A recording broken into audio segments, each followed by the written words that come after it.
Good morning and good afternoon, everyone. Thank you all for taking time out of your day to join us for session 3 of our Juvenile Policy and Code Development Virtual Learning Series, hosted by the OJJDP Tribal Youth Resource Center. Today's session is entitled History of Juvenile Justice in the Courts, Juvenile Rights Innovations in the Model, Tribal Juvenile Justice Codes. This is Laura Smith from the Tribal Law and Policy Institute. I serve as a program assistant with the Tribal Youth Resource Center, and I will be walking us through a few tech-related notes for today's online learning event. With that, I turn the time over to Tribal Youth Resource Center Assistant Director, Tasha Friday. Thank you, Laura. Welcome, everyone. We're so glad to have you all in attendance today. Just want to take a quick minute to let you know a little bit about the Tribal Youth Resource Center. We are a training and technical assistance provider for the Office of Juvenile Justice and Delinquency Prevention. We are part of the Tribal Law and Policy Institute, and we have a partner who is the National Native Children's Trauma Center. And so we do try to bring an in-depth understanding and appreciation of American Indian and Alaska Native history, customs, and Indigenous justice systems. And really our guiding principle is a value that's held by many Native peoples, and that is that our children are sacred. And we definitely try to incorporate that and live by that and work by that. So that is the intention with which we provide all of these trainings in the learning opportunities that we are providing. Next slide. We are so happy to have the Honorable Pat Sekaquaptewa here to present this next session. We've had some really great sessions leading up to this one. If you haven't caught those, we do have those on video. We're really happy to have her. She's an amazing legal scholar and just does a really good job of breaking down all of the pieces that we need to have to understand and enhance our justice systems and create restorative justice for our youth and our communities. Next slide. As Laura mentioned, my name is Tasha Friday. I'm Wichita, Kiowa, and Caddo. I'm the Assistant Director of the Tribal Youth Resource Center housed here at the Tribal Law and Policy Institute. Next slide. So for the Tribal Youth Resource Center, we do provide training and technical assistance primarily under CTAS or Coordinated Tribal Assistance Solicitation Areas, Purpose Areas 8, that's Tribal Juvenile Healing to Wellness Courts, and Purpose Area 9, Tribal Youth Programs. However, we are able to provide training and technical assistance to any federally recognized tribe or tribal serving programs. So if you are participating today, we encourage you to take a look at our website, and if you are in need of training and technical assistance, we'd be happy to serve you. Next slide.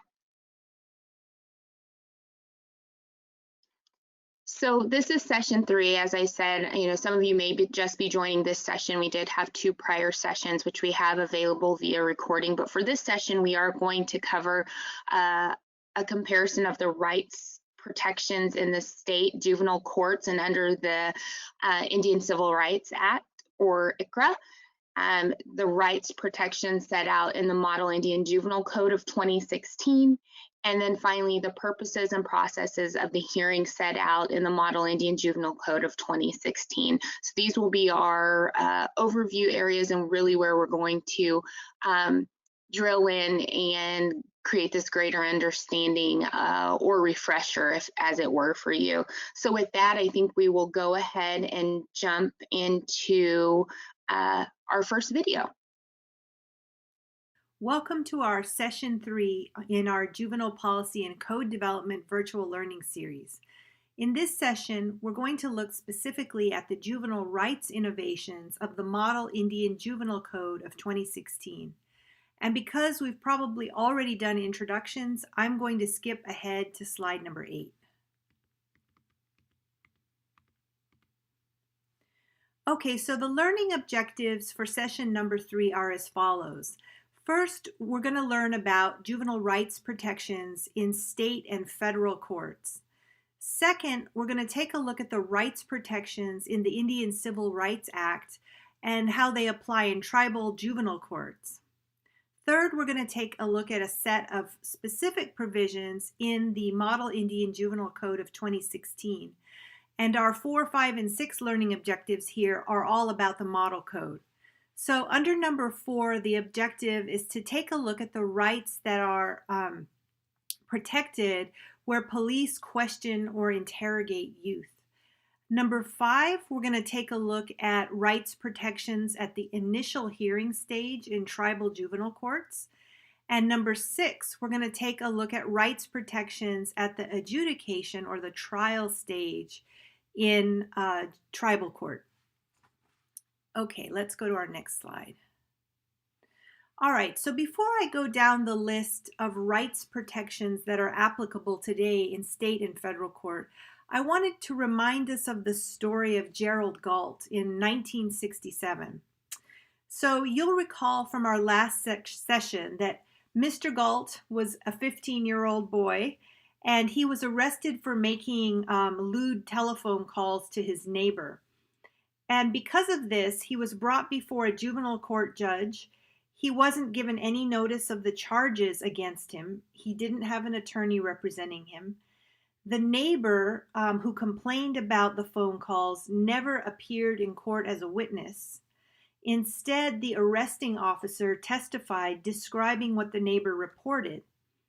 In the end, the juvenile court judge committed Gerald to the Arizona Industrial School for up to 6 years. And remember, this was a crime that if it had been done by an adult, that person would have received a sentence of 2 months in jail and a $50 fine. So very informal process here with Gerald Galt. Very unfair treatment when compared to what an adult person would have gotten if they had done the same conduct. So you'll remember that Gerald Galt appealed and ultimately prevailed before the U.S. Supreme Court. And in an opinion by Justice Fortas, the justice rejected the state's justification for the informality of the delinquency proceedings. He described them as a kangaroo court. He noted that delinquents got very little rehabilitation and that what they received was ineffective. There was a high recidivism rate.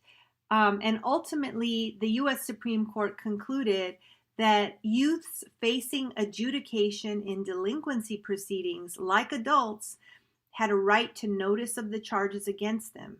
They had a right to confront the witness. The neighbor should have been in court and testified as to what occurred. They have a privilege against self-incrimination. They don't have to stand up and say that they did it before a judge. They have a right to counsel to help them with the court proceedings. So you'll recall then that Galt was a watershed case in the history of juvenile courts, and the procedural changes ordered by the court in Galt transformed delinquency proceedings into more formal adversarial hearings. So out went the informal and in came more formal adversarial type process in court. And with it came more rights protection over the years for youth in that juvenile court process. So I thought we would start out today by looking at the list of rights that get protected for youth who find themselves in state court or federal court. And here I've set out a bulleted list. The first one is a Galt right, which is the right to counsel. And if you look at our list here, there's little symbols after each right, and these designate different pieces of U.S. Supreme Court case law that set out or protected that right at the highest levels in the U.S. system. So In re Galt is a star, and you'll see it in multiple places here. So the right to have a lawyer for a young person in juvenile court, that comes from In re Galt. The right to be notified of the charges against you and the time to prepare for a case also comes from In re Galt. But you'll notice something about these two first starred rights here. The young person under this case law only has these rights if they're alleged to be a delinquent and if they're at the trial stage of the process. So these early cases really contained some of the rights that would be available throughout the criminal court process for an adult. And there are more rights protections, but they're not as elaborated as they would be for an adult here. Okay, let's take a look at some of the others. There's also a right to speedy trial. There's a right to confront and cross-examine witnesses. That comes from Galt. There's a right to remain silent in court. And there's a right to a fair trial. There's a right not to be a witness against oneself or to incriminate oneself. And there's a right that one's juvenile case will not be transferred to the adult criminal court without due process. There's also a right not to be found a juvenile delinquent absent proof beyond a reasonable doubt. That's a criminal proof standard. No right to jury trial, however. And if you look on the right-hand side of this slide, you'll see the different cases that upheld these rights. In re Galt, in federal court, we have the Juvenile Delinquency Act that has provisions applicable to federal court cases with juveniles. Kent versus the United States, in re Winship, and McKeever versus Pennsylvania is the last one here. Okay, so let me just say something about all these U.S. Supreme Court cases. They do not bind tribal courts. And so the question we might ask is, well, why are we even looking at these precedents if they aren't binding on tribal courts? And the answer is that we have some of the same historical experience in tribal court with having a really informal process that could harm youth if there aren't some rights protections put in. Well, we might ask, can't tribes just do that? I mean, they're sovereign governments. Can't they just have a constitutional provision that sets out these rights? Can't they just have a tribal statute or ordinance that sets out these rights? Well, yes, they can, and some tribes probably have done that. And some of them may have looked back at these U.S. Supreme Court precedents and pulled those rights into the tribal law. But there's no guarantee they've done that across the board. And so it is possible in some tribal courts that the process is so informal that it can actually harm youth by not providing them with a lawyer, by not giving them processes in the tribal court that ensure that their rights are protected. And we'll take a look at some of those details going forward. Okay, so the other thing that might be popping up in your minds is, well, hey, what about the Indian Civil Rights Act of 1968? Isn't that where tribal courts get their rights provisions from? And the answer would be, yeah, that's a pretty good idea. Let's take a look at the ICRA. But the ICRA does not set out any separate juvenile rights protections provisions. There's just the general provisions that apply to anybody. So, for example, if we look at the ICRA, it says no Indian tribe in exercising powers of self-government shall, and then it says no Indian tribe shall deny to any person within its jurisdiction the equal protection of the laws. Okay, so we got to treat everybody the same under the law. Or deprive any person of liberty or property without due process of law. So most of our juvenile rights protection provisions will come under this very general ICRA provision that says that no Indian tribe shall deprive any person of liberty without due process of law. So it's a due process provision. So what happens if a tribal court throws a young person in jail or detention using a really informal process? What remedies does that young person have? What can they do? What recourse do they have? Well, there is another provision under the ICRA, and it is the privilege of the writ of habeas corpus. In other words, that young person could get a lawyer, have them file a petition for a writ of habeas corpus in federal court, and then that federal court will hold a hearing to determine whether the tribal court has lawfully detained that young person. But I'm going to tell you, this almost never happens. Why? Because young people who are detained typically in the past, could not afford a lawyer. And so they never would do this. They'd never have the money to do this. They'd never know to go get a lawyer to do this. You actually have to have the lawyer to figure out that you can do this. So this protection almost never gets used.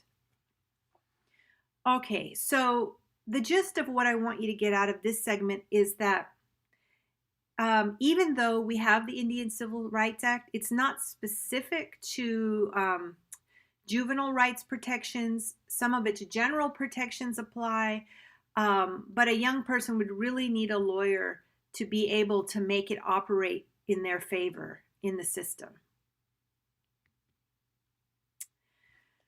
Okay, so we're going to come and take a look at the Model Indian Juvenile Code, and we're going to be looking at provisions throughout today. I'm going to start out with due process here, and we're going to take a look at section 1.04.130, due process rights. Let me just step back for a second, though, and say a couple of things about tribal court. So historically, tribes did not have the funding nor did they have the requirements in their tribal laws to provide for lawyers for young people. And in the early days, even the Indian Civil Rights Act only required that a person would have a right to pay for their own lawyer if they ended up in tribal court. And so even if you had a right to pay for your own lawyer, we all know most youth in our tribal communities can't afford to get a lawyer, nor would they know to go get a lawyer if they found themselves in tribal court. And so many of these rights protections that we're going to see set out in the Model Indian Juvenile Code couldn't be made effective without a lawyer knowing to apply them to the case. And as we're going to see, the Model Code is going to require the right for youth to have a free lawyer, a paid-for lawyer. Okay, so let's come back and look at the due process rights provisions that are now more elaborate than in the Indian Civil Rights Act.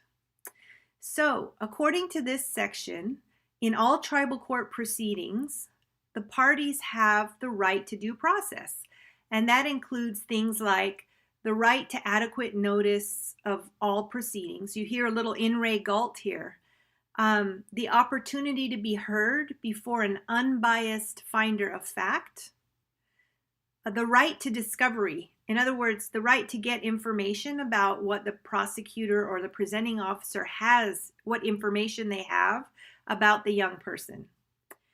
The right to testify, the right to subpoena witnesses, the right to introduce evidence on the young person's own behalf, the right to cross-examine witnesses, especially those witnesses that are giving testimony against the young person, the right to findings which are based solely upon evidence properly admitted in hearings before the juvenile court. Okay, so we're starting to see a lot of the kind of fancy adversarial process that we see in the adult criminal court here being required in tribal juvenile court. Now, for those of you who are working in tribal healing to wellness courts, you're really working in the therapeutic docket. So the young people that you see have probably been diverted out of the juvenile court process.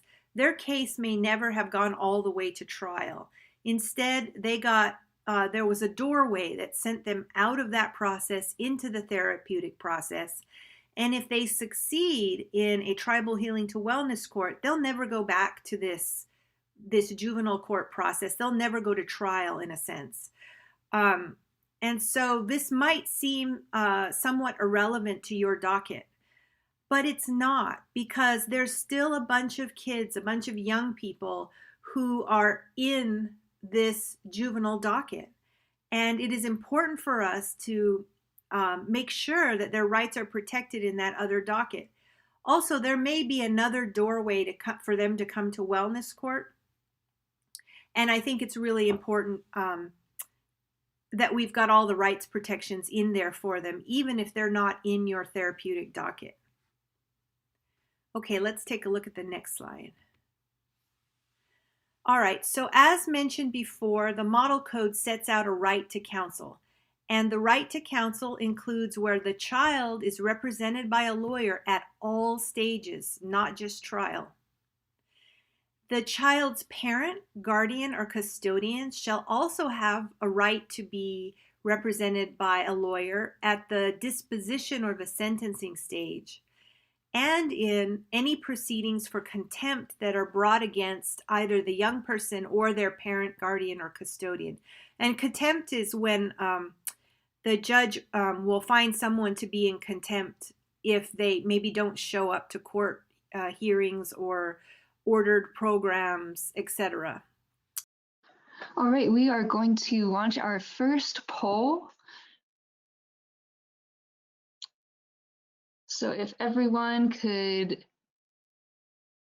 take a look and share what you think. We'll leave this open for the next 15 seconds or so. Thank you to everyone who has already participated.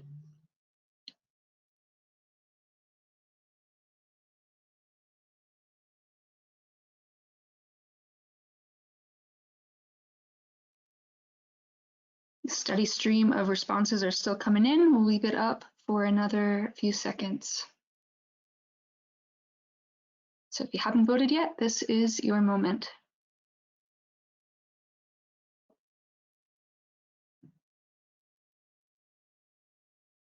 All right, we're going to close the poll.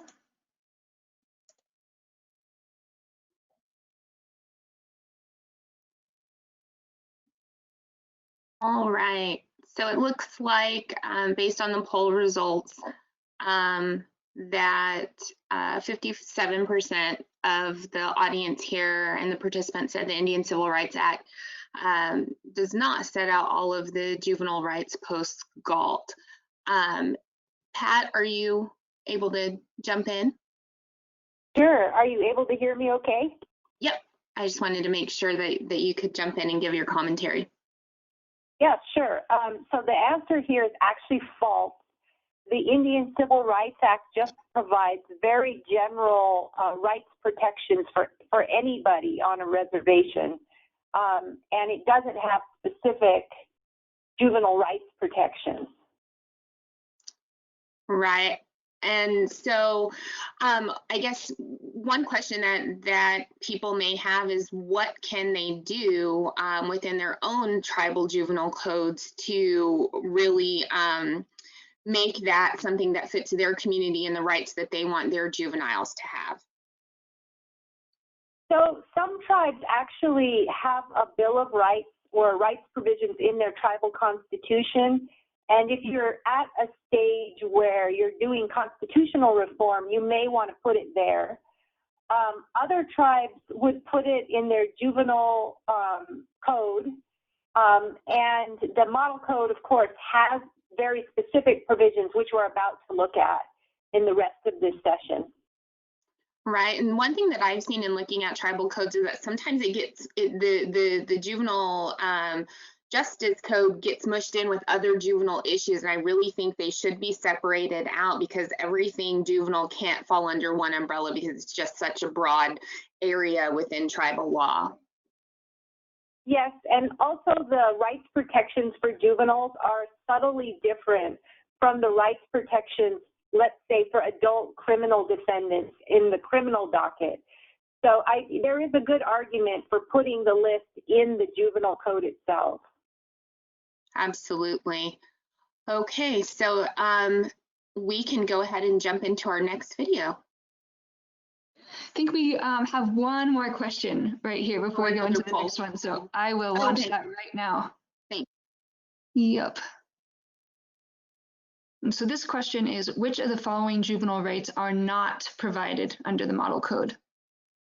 And for this one, you can select multiple responses.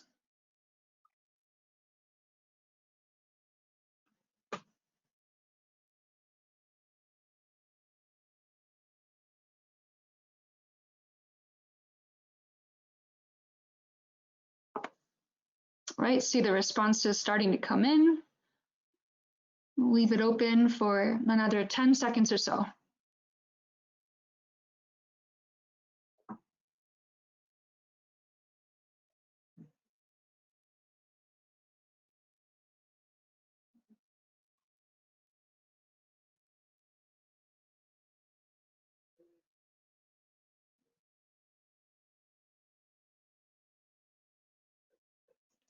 All right, the responses are slowing down, so we will close. Oh, here come another few more. All right, we're going to close this poll and share the results. Awesome. So it looks like the majority put that the right to a jury trial was not provided under the model code. That's followed by a tie with the right to subpoena witnesses, the right to introduce evidence on the party's own behalf, and then finally the right to cross-examine the witnesses. Pat? So the correct answer is the first one. The right to a jury trial is not provided under the model code, and all the rest are. So a young person could subpoena their own witnesses. They can introduce evidence on their own behalf. They can cross-examine the witnesses that are put on the stand against them. But the one thing they don't have is the right to a jury trial. And even the model code drafters seem to want to omit that right that an adult criminal defendant would have. And I think the reason is probably having to do with stigma and harm. If in a small community, a lot of people were able to be in that proceeding as a juror. That would be my guess without, actually contacting the drafters and asking them that question. Right. And I mean, in my opinion, I think it would be, it is an important right for them to have, and that it could mirror, the rights that adults would have.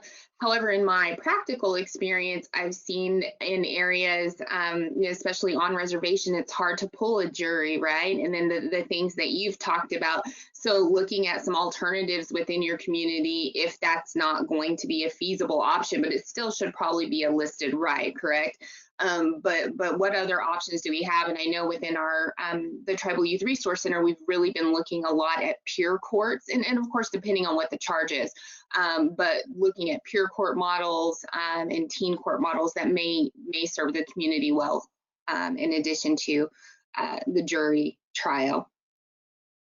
Yeah, and some part of me wonders if a judge is a more fair fact finder than a community jury for youth, because probably everybody in the community knows who that troubled young person is, and they might come down pretty hard on them without really looking at the evidence in the case before them. That's just been my experience out working with communities on their code drafting. I think the kid might get a fairer experience from a bench trial, a judge as a fact finder. Right. Okay, now Laura, I think we can go to our next video. Okay, so before we move to the next section, I wanted to come back to the due process rights provision in the model code.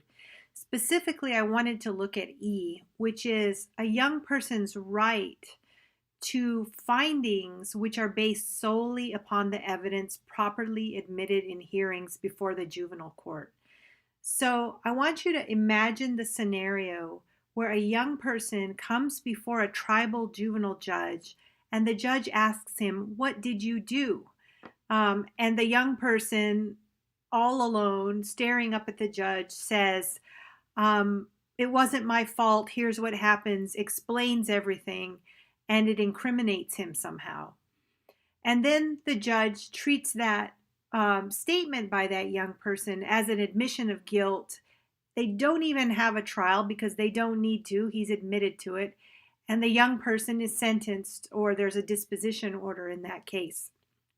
That was the typical way that a lot of tribal juvenile court proceedings used to go before we had more of this process in tribal law. So this right that a young person has to a judge making findings based on evidence in a hearing, it basically means that when the judge issues an order determining that the young person is essentially guilty or committed the act that he or she is alleged to have committed, that it's based on evidence. And it's not just based on what that young person said to the judge standing before him in court. Okay, so if a young person has a right to findings that are based on evidence that come into hearings, what does that mean? All right, I'm going to jump forward here. So this is tied to another right called the right or the privilege against self-incrimination. So what is self-incrimination? So self-incrimination is when a young person does something that exposes themselves, usually by making a statement to an accusation or a charge of a crime. I did it. I stole the cookie and I ate the cookie. It's all me. It's my fault. That's an incriminating statement. And this kind of self-incrimination, it's the act of making a statement. This kind of statement made to a judge has legal consequences in the juvenile system, some of which can result in that young person being detained. So in the law then, we find that there is a right or a privilege for a young person against self-incrimination because it's very easy in a court for a young person to be very intimidated, standing alone before a judge, and then just tell the judge, either blurt out what happened or even tell the judge what he or she wants to hear. So in the Model Code, there's a rights protection against this under section 1.04170. So under this section, every child coming within the jurisdiction of the juvenile court is accorded the privilege against self-incrimination.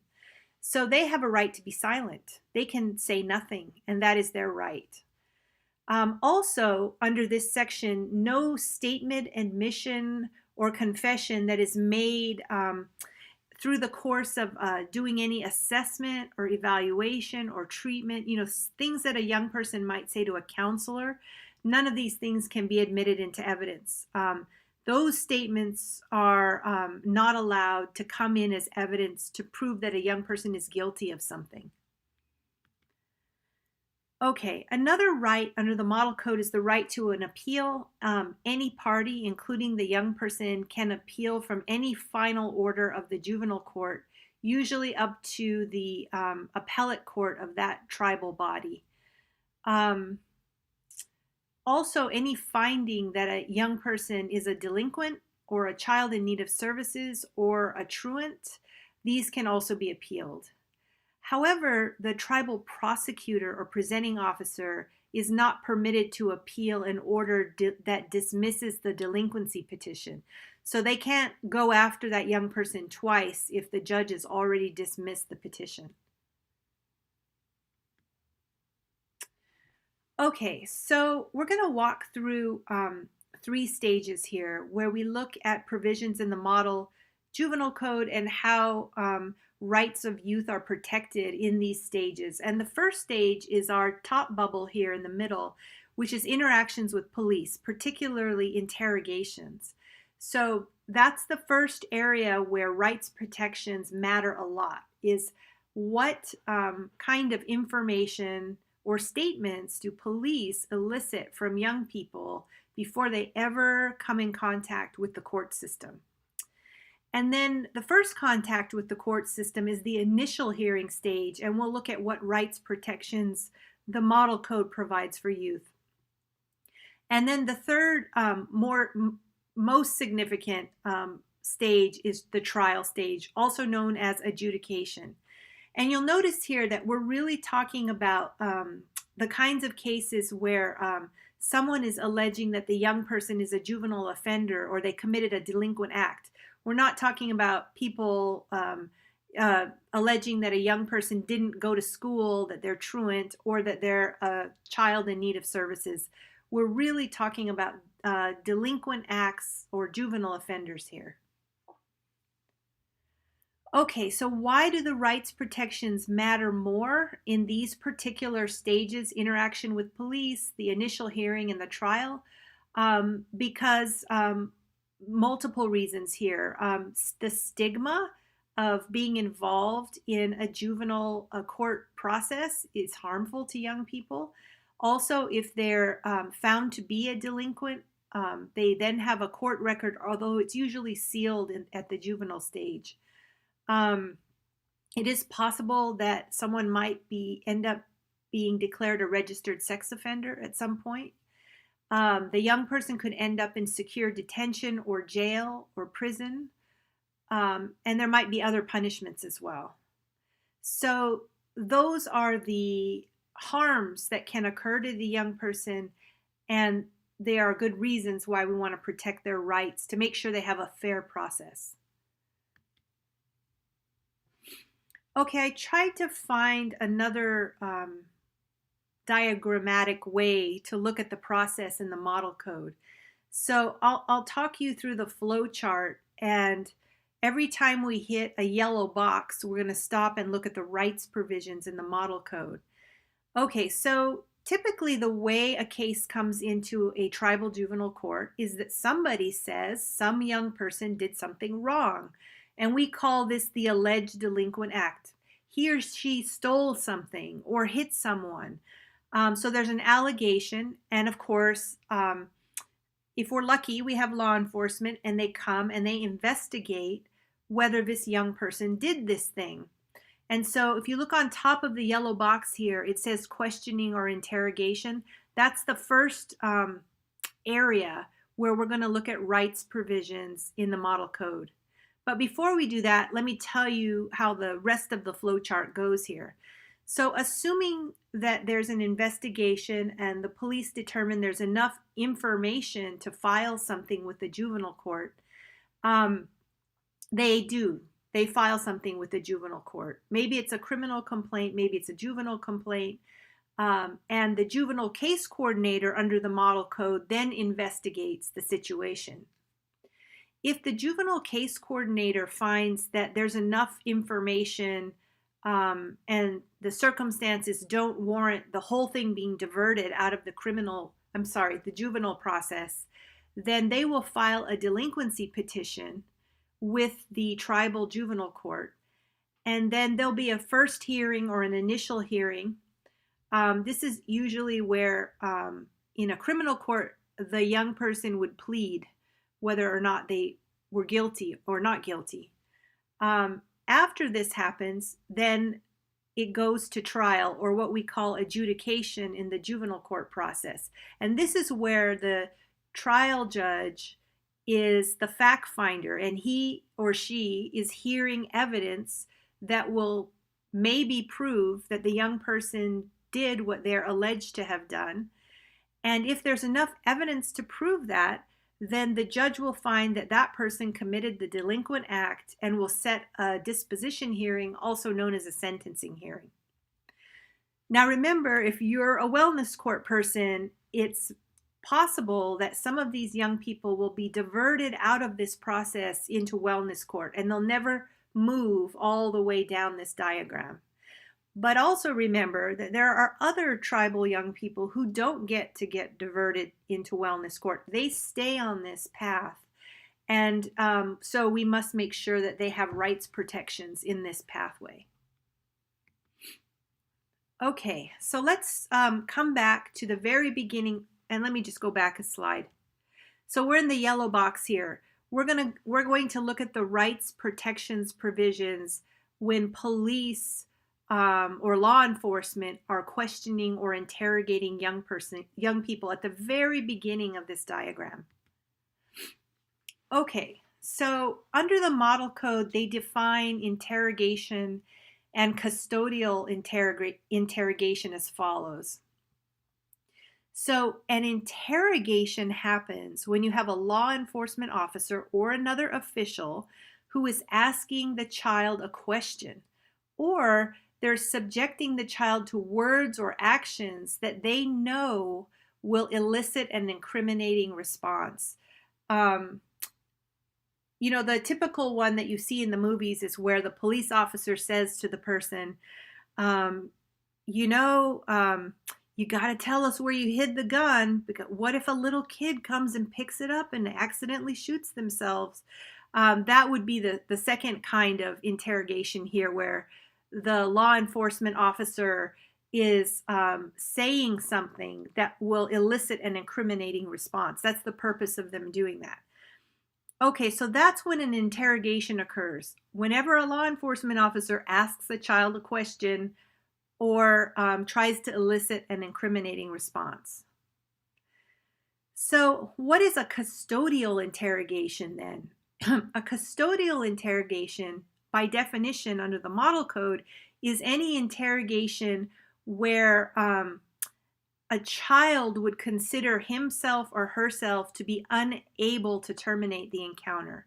Now, it used to be that we would think of a custodial interrogation as, well, you're handcuffed and you're put in the back seat of a police car, or you're taken down to the station and you're in a room that you're surrounded by police officers. Of course, those are also custodial interrogations. But under the model code, it's a broader definition, it looks like here. It's any time the child considers himself or herself to be unable to terminate the encounter, like they're afraid to walk away from the police. So this is interesting. It's looking to me here like custodial interrogation is an easy kind of thing to demonstrate. You just have to show that the police asked the young person a question and the young person felt like they couldn't get away from answering this. They couldn't terminate the encounter with the police officer. So keep this in your mind when we start talking about custodial interrogations. All right, so there is an advisement of rights requirement for police officers before they can interrogate a child under the model code. So under section 2.02130, advisement of rights, a police officer before interrogating a child has to advise them of these things. One, that young person has the right not to say anything at all. They have the right to remain silent. Two, that they have a right to have their parent, guardian, or custodian present during any questioning. Three, they have a right to a lawyer, and they can consult with that lawyer before any questioning takes place, and that they have a right to have a lawyer during questioning. I guess you could think of these rights as the kids' Miranda rights or something under the model code. So before a police officer even talks to a young person, they should be advising them of these rights if they're seeking any kind of incriminating statements from that young person. Okay, so there's another provision on custodial interrogation with respect to the presence of parents or counsel. And it says, no child shall be subject to custodial interrogation unless the child's parent, guardian, or custodian or counsel for the child is present. Okay, so already you should be seeing that for good reasons, these provisions are handicapping law enforcement officers from questioning young people if they're seeking any kind of incriminating statement from that young person, right? They've got to advise them of their rights. They've got to make sure their parents, guardians, or custodians are present, or their lawyer if they're going to do a custodial interrogation. And remember, the definition of custodial interrogation is turning on the perception of the young person that they can't get away from this questioning. So if they feel like they can't get away, it's a custodial interrogation. Okay, so why does all this matter? Why do we care so much about whether it's a custodial interrogation and whether a statement is made during a custodial interrogation? The reason is that those statements made by that young person are evidence, potentially evidence in a future trial where they may be found guilty of something. And so now we're going to have rules about whether those statements are admissible as evidence in such a hearing or trial. And under section 2.02.170 of the Model Code, a statement of a child shall be inadmissible. You can't admit it as evidence against the child in a delinquency proceeding unless the child was advised of his or her rights and that child waived his or her rights before being questioned. And that's not a simple thing to achieve under this code. Okay, let's go to the next slide. All right, so there's more here on inadmissible statements and derivative evidence. I'll cover a little bit of this. I know this is getting really technical here. Let's look at B here. An oral, written, or other statement of the child made as a result of a custodial interrogation. So that whatever the child said to that law enforcement officer, if it was a custodial interrogation, it's inadmissible as evidence in court unless it's made after consultation with counsel. That young person talked to their lawyer and they agreed that that young person would make that statement to the law enforcement officer. Also, it has to be recorded. So that statement's not going to get into court as evidence if the police officer is just saying, hey, the kid told me this on the playground, and there's no recording of it at all. Also, the recording has to be accurate and it can't have been altered intentionally. There's other requirements here. For example, statements that are made where the child was subjected to threats or physical punishment, of course, those are going to be unadmissible statements. Also, under D, if the juvenile court finds that a statement is inadmissible, any statements or other evidence that are derived from that statement are also going to be inadmissible. So if the young person says, the police says, hey, where did you throw the gun? You should tell me because some little kid might come and find it and hurt themselves. And the young person says, maybe you should go look over on the playground by the merry-go-round. And they get there and the police find the gun, but they also find a bag of money. Then those additional things that are derived from that original inadmissible statement, they're also inadmissible as evidence in court under the Model Code. All right, let me go forward and see what else we've got here. I'm going to skip slide 23 and just go straight to the factors relating to admissibility. So once you actually get to court and a judge is trying to decide whether to let this information or these statements come in as evidence to prove that a young person has done the thing they're alleged to have done, the juvenile court judge has to find a couple of things first. He has to find that the young person made that statement voluntarily and knowingly. And that judge is going to look at some other factors, like whether the young person had the opportunity to talk to his or her parents, guardian, custodian, and lawyer. How old is the child? How mature is the child? How much education does the child have? What is their level of intelligence and mental development? What is their physical and mental condition at the time that the statement was made? Other things that are more nefarious, like how long was the child detained before they were interrogated? What was the environment of the interrogation? How many law enforcement officers were present? What were their physical characteristics? Was there a big mean law enforcement officer? Was there sort of intimidation going on? Was any deception being used? Was the child held in isolation or deprived of food or sleep or subjected to other potentially coercive measures?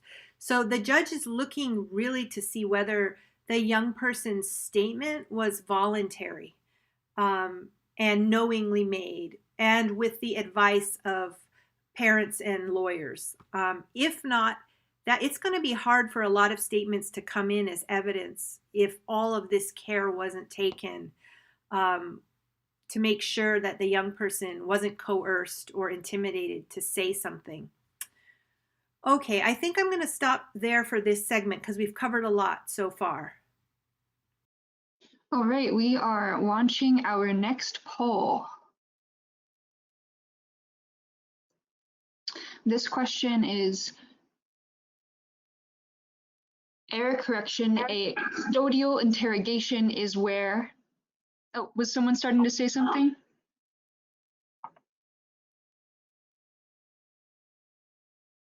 No, this is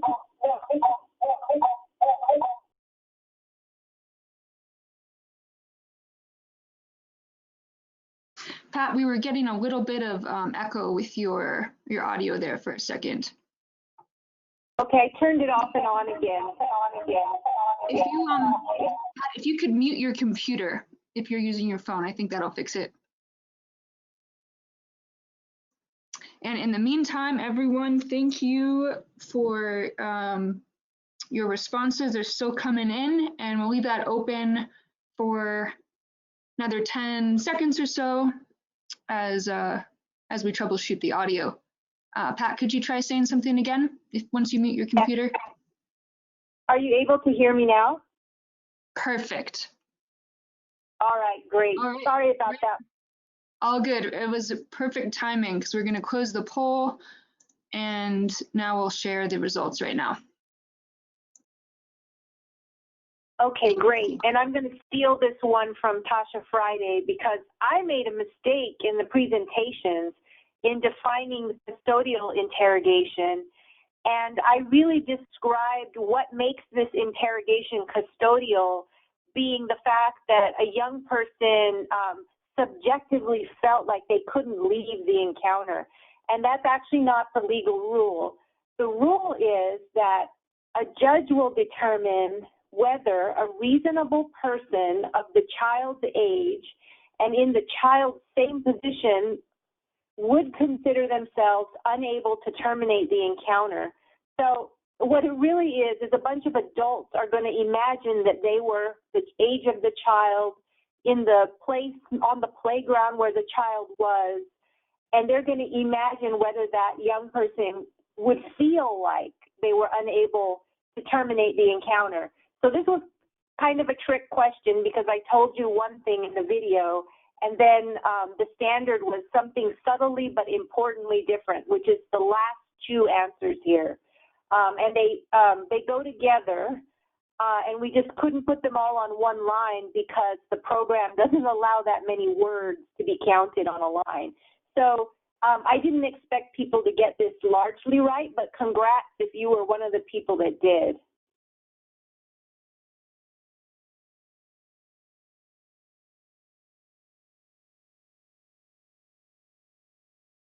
Okay, I think we have one more poll question. Is that correct, Laura? Yep, I'll pull that up right now. Thank you.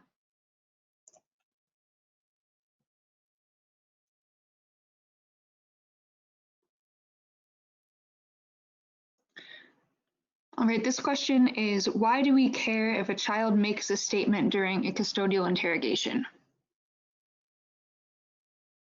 And this is another one where you can select multiple answers, if that's applicable.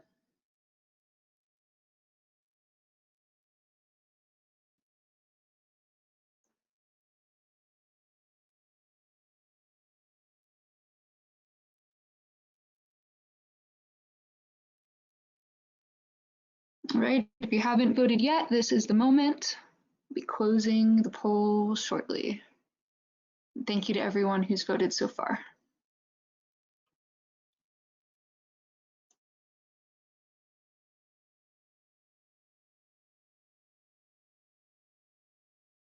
All right, so overwhelmingly, it looks like the response was that the child statement can lead to incriminating evidence, followed by that the statement could be an admission of guilt, and during such questioning, rights are likely to be violated, and then finally, it's easy to get a child to respond to an adult. Pat? Yeah, so this one actually wasn't a legal question, right? We were asking more generally, why should this matter? And I think all of the answers are right. It's easy to get a young person to respond to an adult, meaning that they may answer even though they shouldn't answer. Their statement can be deemed an admission of guilt. It's very likely that that will happen. It happens all the time. And the child's statement can lead to incriminating evidence. That's absolutely true, and that's the legal concern. And then during such questioning, rights are likely to be violated, especially under the Model Code, because its provisions are so protective. Right, and I think just from that question, like you said, being a little more general, it really leads us to the fact of that, yes, we need to establish and codify the rights and protections that our youth have, but we also need to educate them on what those rights are when they are faced with these situations. So once those are established, what does the community know as far as, you know, as a youth, what are my rights? And as those questioning youth, what rights am I supposed to be protecting for them? As well as protecting the community in general. Yes, it's like kind of during the 1970s where they had training programs for people to learn to, you have a right to remain silent. And there's a larger conversation about what we could have about whether this is overkill or not if we're working in a tribal community where most of our alleged offenders are status offenders or lower level offenders. But remember, under the Model Code, all these protections are really targeted at people who are alleged to have committed delinquent acts, but not necessarily those other two categories, the status offender categories. Right, and I think just with the different social movements that we've seen over this past year too, that our youth, when they are leaving our communities, need a better understanding of what their rights are, both on and off, you know, reservation or tribal land and things like that. So I think that's a really good area to educate the community and to really connect them with the legal systems in a very different way.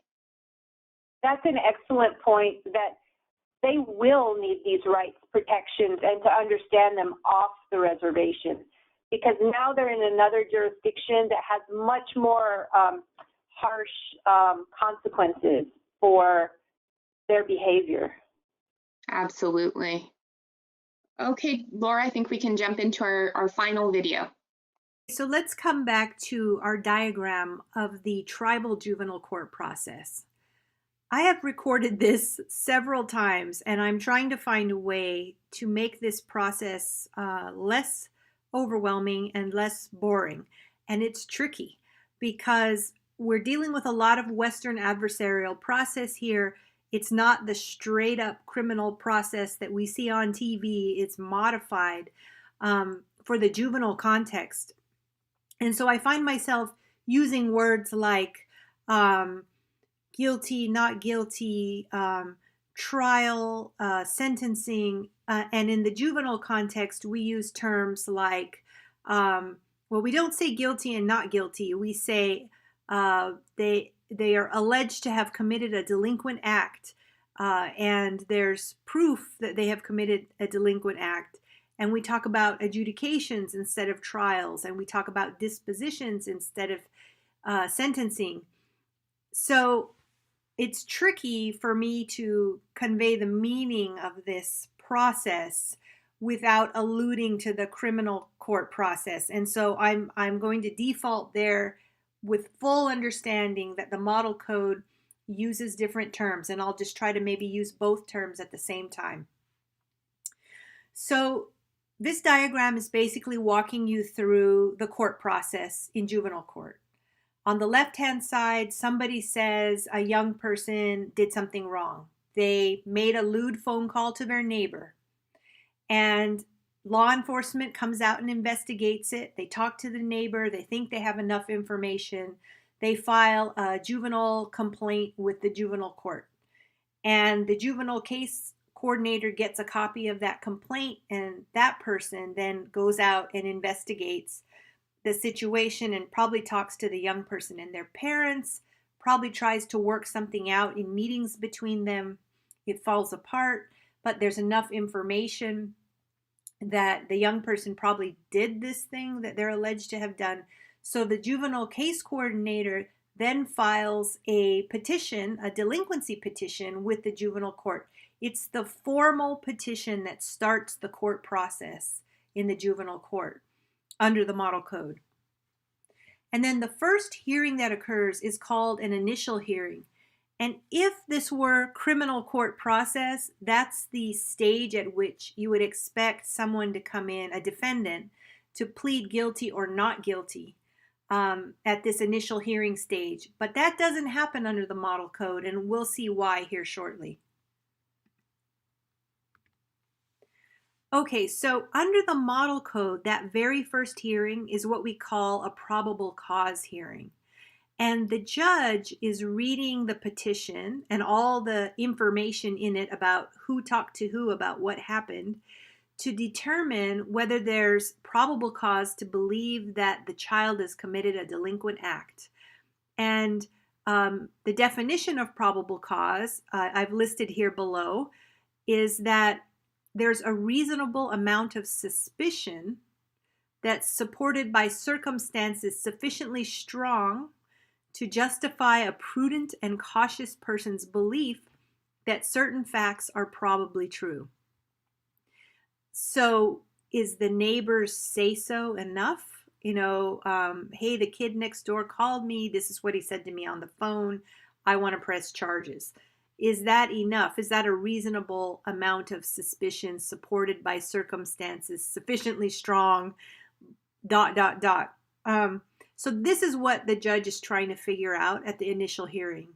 Do I have enough information so that I have a reasonable amount of suspicion to go forward in the court with this case?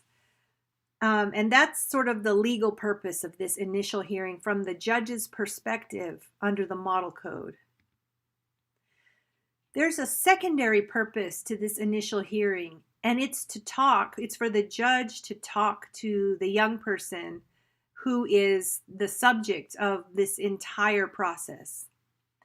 And so the judge, first of all, under the model code, is required to give certain advisements to the child, like explaining to him what is the purpose of this proceeding.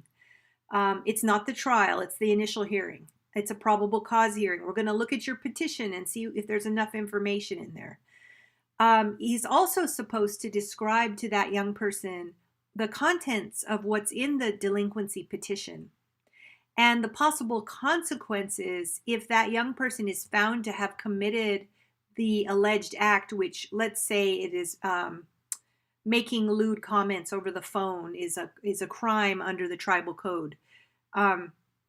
In addition, the model code requires the judge to remind that young person of all that list of his rights, again, right? The right to the lawyer, the privilege against self-incrimination, etc. And that he'll have all these rights to cross-examine witnesses, subpoena witnesses, produce evidence if it goes to trial. Not at this hearing, but at the trial or the adjudication. There's one big fat difference with the model code than you see in, I think, probably any other juvenile code I've seen. And that is that it's B. The model code requires that the juvenile court shall not accept an admission at the initial hearing. So it's not possible for that young person to plead guilty at this initial hearing. and for that to be accepted as a guilty plea at this initial hearing. That possibility will not arise until it actually goes to trial. So let's take a look at the next provision. So, assuming that there's probable cause to support the petition, there's enough information, it's suspicious enough, then a second hearing is set, at which we call the adjudication, and it can also be a trial. And it could also be multiple days if it actually goes into a real full-blown trial. If it doesn't, it could just be like a one hearing, a one-day thing. So let's look at some of the model code provisions for adjudication. So the purpose of this hearing is for the judge to determine whether the child has committed a delinquent act. The purpose from the point of view of the prosecutor or the presenting officer is to prove that the child has committed a delinquent act by providing evidence up to the burden of proof.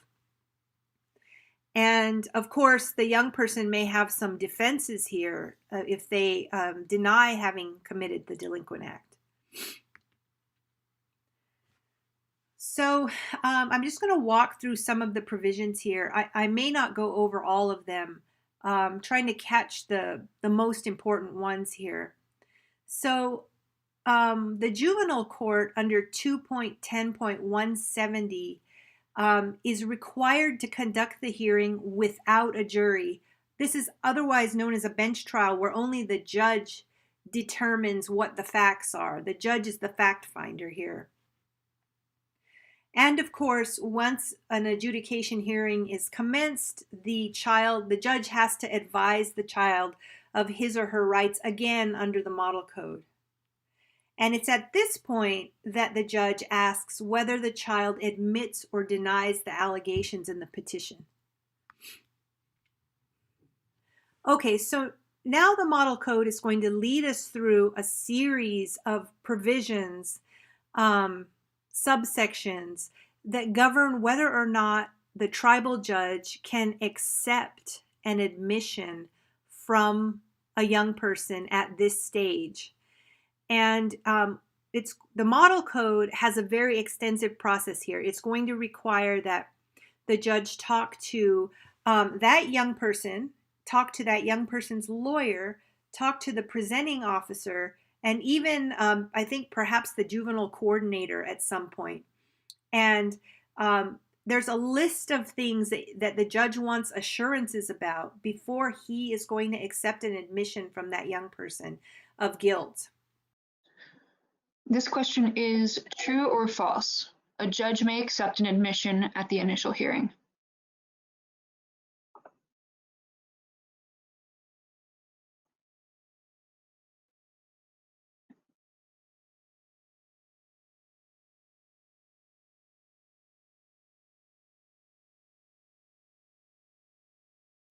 All right, lots of responses coming in. Great. And even if you haven't voted in any polls so far, this could be the one. Not too late. You can join now.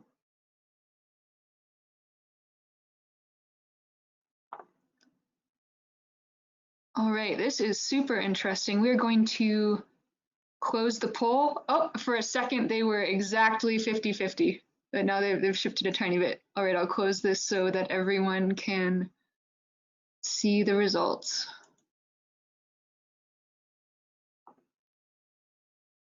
All right, so it looks like just by a hair, the audience has chosen false. A judge may not accept an admission at the initial hearing. Pat? So the correct answer is false. And the reason this is such a big deal is that many of us who work in tribal courts, tribal juvenile courts, we know that these cases never go to trial. They never go to an adjudication. That usually the very first hearing is the hearing where the judge asks the young person, hey, tell me what happened. And the young person admits by telling them, and then a sentencing hearing is set, a disposition hearing, and there never is an adjudication. So the drafters of the model code decided that this violated the right against self-incrimination of the young person, that it was not fair to have them just answer the judge because they're going to feel like they have to answer the judge. So the model code does not permit the judge to accept an admission at the very first hearing or the initial hearing. They made it not possible under the law to do that.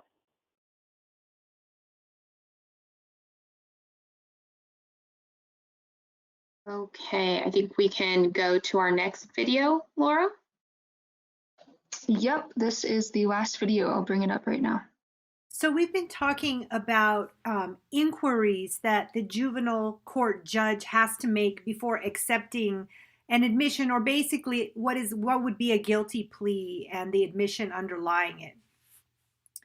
And I was just telling you how the model juvenile code requires the tribal judge to basically talk to the young person, the lawyer, the prosecutor or the presenting officer, and the juvenile coordinator under the code, and get some assurances from each one of them before the judge will take or accept the admission of the young person. So let me just show you some of the kinds of inquiries the judge has to make. So with respect to the child, he's asking the child, how many times have you met with your lawyer and for how long? And are you satisfied that your lawyer conducted a thorough factual investigation of this matter? And are you satisfied that your lawyer has answered your questions and has clearly explained what these proceedings are, what the purpose of the adjudication is, what procedures are to be followed? Has he told you what happens if I don't accept your admission? Or if you deny that you did it, has he told you what could happen? Has he told you what your rights are? Has he told you what alternatives you have to admitting that you did it? Has he told you the consequences if you admit it? So it's just a lengthy back and forth checking in with this young person. And I guess the big thing that jumped out at me was, how old is this kid, right? Because a lot of this inquiry really depends on whether it's an older adolescent and someone who can make sense of this back and forth. Okay, so he asks, the model code requires the judge to ask similar things of the young person's lawyer. And I'll just click to that page here so you can see it. It's almost the similar list, how many times did you meet?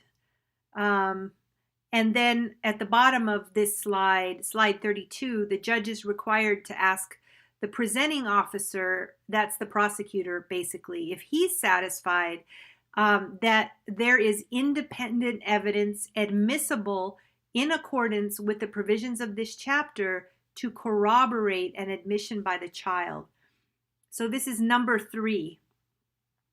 The reason this provision is such a big deal is because the model code is requiring the tribal judge to get assurances from the prosecutor that there is evidence, that this whole thing is not just going to turn on an admission by that young person that they did it.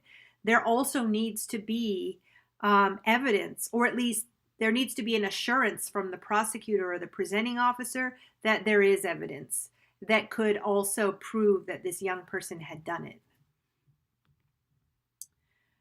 Okay, and this last bit on slide 33 under number 4 is an inquiry that the model code requires the judge to make of the juvenile case coordinator if this is all based on an agreement between the parties regarding disposition recommendations.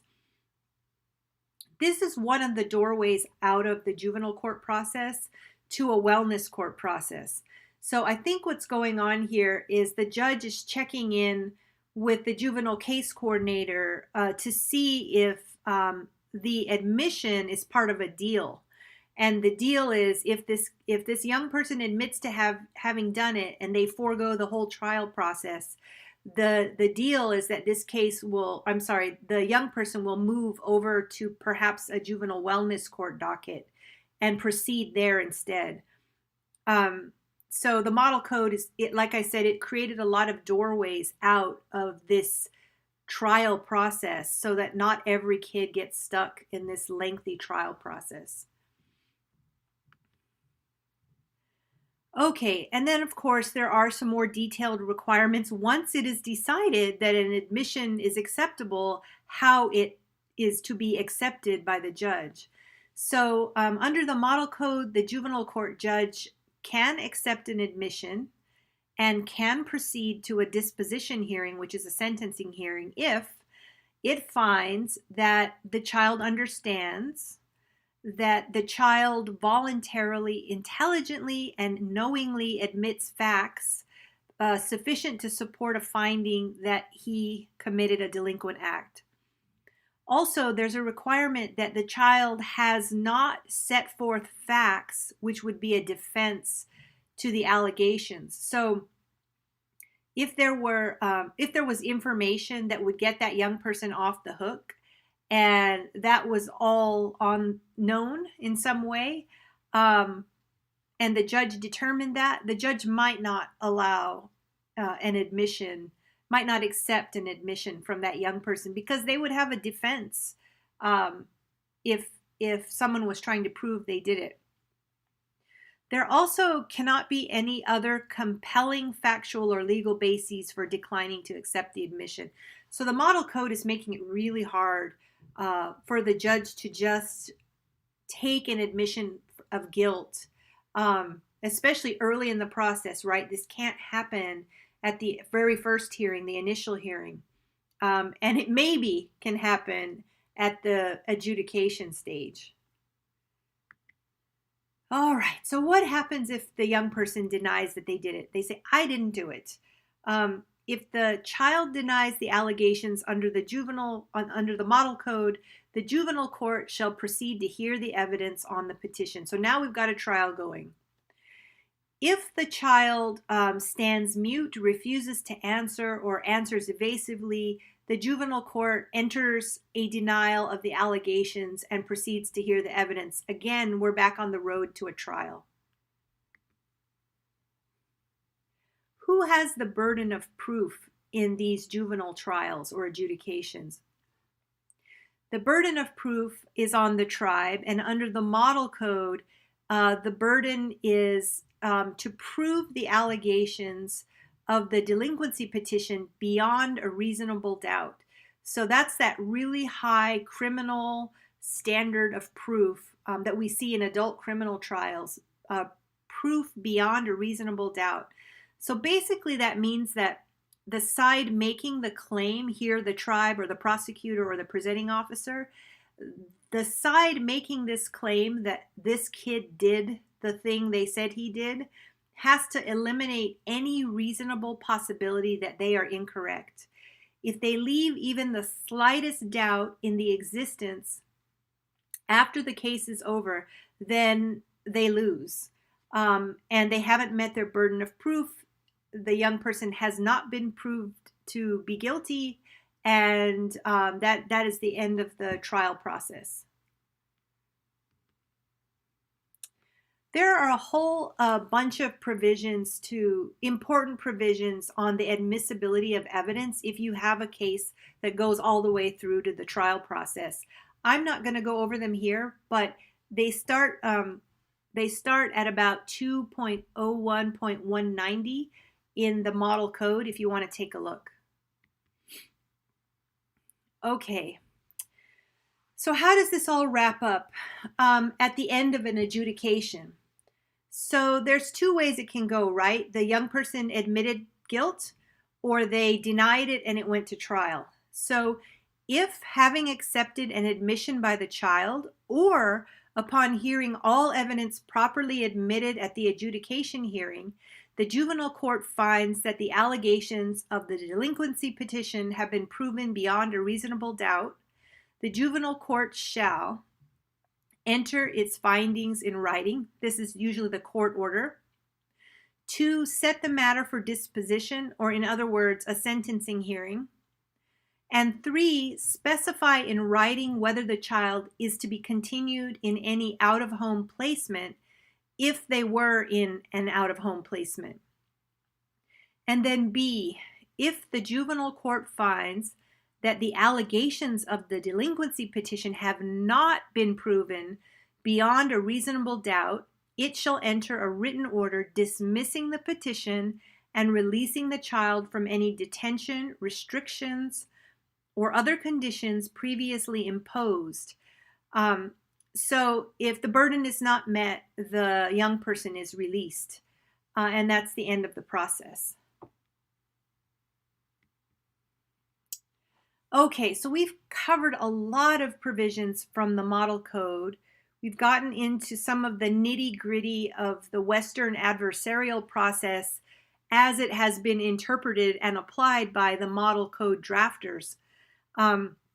So let's just go back and look at some of the lessons learned today. So number one, even though I showed you all that U.S. Supreme Court case law on juvenile rights, it doesn't bind tribal courts. Neither does the Juvenile Delinquency Act, which governs what happens in federal courts that handle juvenile cases. As we know, juvenile rights in tribal court are set out in tribal constitutions and statutes. The second lesson learned, the Indian Civil Rights Act does not set out specific rights for juveniles. Rather, it provides a general right to due process for any person within the tribe's jurisdiction. Now, tribal judges may use this ICRA due process provision to read in other juvenile rights, whether they're looking at U.S. Supreme Court case law or maybe they're just informed by the Model Code provisions. A judge could read in those provisions, but it's not set out in the ICRA itself, juvenile specific rights. Okay, the third lesson learned, the Model Indian Juvenile Code provides juvenile rights protections similar to, with some additions, to what the U.S. Supreme Court requires of states. And I actually would go on and say the Model Code is more protective of juvenile rights than what we've seen in U.S. Supreme Court decisions with respect to state juvenile courts. The fourth lesson learned. The Model Indian Juvenile Code requires the following where police question or interrogate youth. They have to advise them of their rights. They shall not subject them to custodial interrogation absent the presence of their parent, guardian, custodian, or counsel. This is enforced by making the young person's statements inadmissible and any derivative evidence inadmissible as evidence against the child in tribal court proceedings. The fifth lesson learned, the Model Indian Juvenile Code requires the following at the tribal court's initial hearing. The tribal court must find that there is probable cause to believe that a child has committed a delinquent act or dismiss a delinquency petition. At this stage, the tribal court shall not accept a child's admission. Okay, our last two lessons learned. Number 6, the Model Indian Juvenile Code requires the following at the adjudication or trial stage where a young person admits to the allegation. The purpose of this hearing is to determine whether a child committed a delinquent act. The hearing shall be before a judge, not a jury. The judge shall inquire whether the child admits or denies the allegation. The judge must follow a detailed process before accepting an admission. Okay, the seventh lesson learned here is the Model Indian Juvenile Code requires the following at adjudication at the trial stage where the young person denies the allegation. If the child denies the allegation or stands mute or refuses to answer or answers evasively, the judge shall proceed to hear evidence on the delinquency petition. the tribe bears the burden of proof of the allegations beyond a reasonable doubt. And Section 2.01.290 governs what evidence is admissible. Finally, if the judge finds that the allegations of the delinquency petition have not been proved beyond a reasonable doubt, he or she shall enter an order dismissing the petition and releasing the child. Okay, deep breath. That was a lot of stuff. I think we'll end it here today. Thank you so much for listening. All right, time for our final polling question of the day. This question is, what concerns would you have with adopting the model code?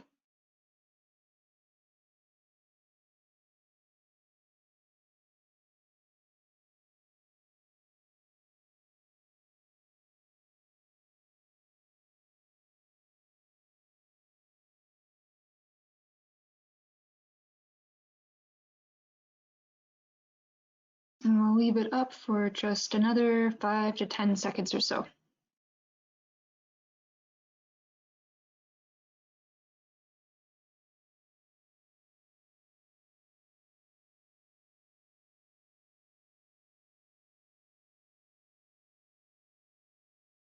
All right, so it looks like one of the major concerns here is that the state handles the juvenile court probation cases, and then the ability to afford to pay for lawyers for juveniles. Then the tribe has a wellness or diversion program, not a court, or none of the concerns listed above.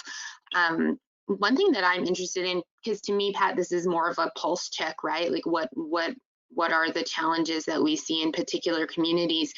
But I'm actually working on another presentation for some other work that has to do with lay judges and lay advocates. And I was wondering, what role do you see that in tribal courts as providing legal representation in those situations where they're saying we can't really afford it? Okay. Yeah, sort of a two-part answer on the pulse check, because I think that's an interesting observation. So what I take away from the 50% here answer that the state handles our juvenile court and probation is that these tribal courts are not fully exercising their sovereign powers over their juvenile docket. So they may have diversion programs, and it could be a wellness court diversion program, but they're like a diversion program for the state. And I'm guessing some of these places are public law 280 states. That's okay. I mean, that may be the chosen way to handle the resource allocation problems. But it is still possible for tribal courts in these states to operate a juvenile court docket. Maybe they only handle the more minor offenses in tribal court if they wanted to. And that's when you need the model juvenile code provisions, if that's what you're going to do. The second question had to do with lay advocates representing juveniles, I guess, in tribal juvenile court. That's always a good thing to do. However, I would have to go back and really look at the model code again to see whether lay advocates are sufficient to do that under the model code instead of a licensed attorney. I actually did not check that before I ran this series, but it's a real good question, and we should take a look at that. What I would say is that they're going to be expected to operate like a licensed attorney and to really know the model juvenile code provisions. Because they have all these rules of evidence and rights protections and due process things that they will have to know to function under the model code, suggesting there maybe should be a tribal bar exam on the model code if you use lay advocates. Absolutely. I think that's a really good consideration that we can look at for the next one. I know we are at time for today, and so we want to be respectful of everyone's time. If we can do the last couple of slides, Laura.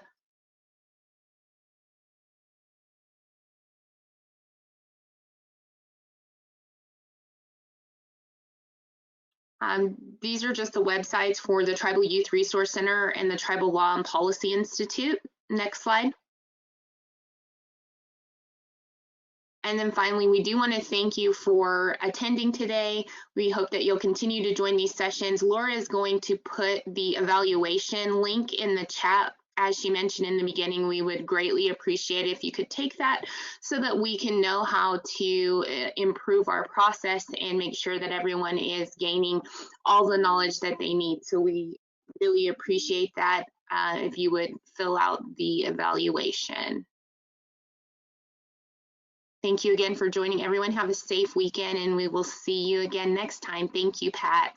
And thank you, Laura and Ashley, for working our tech behind the scenes.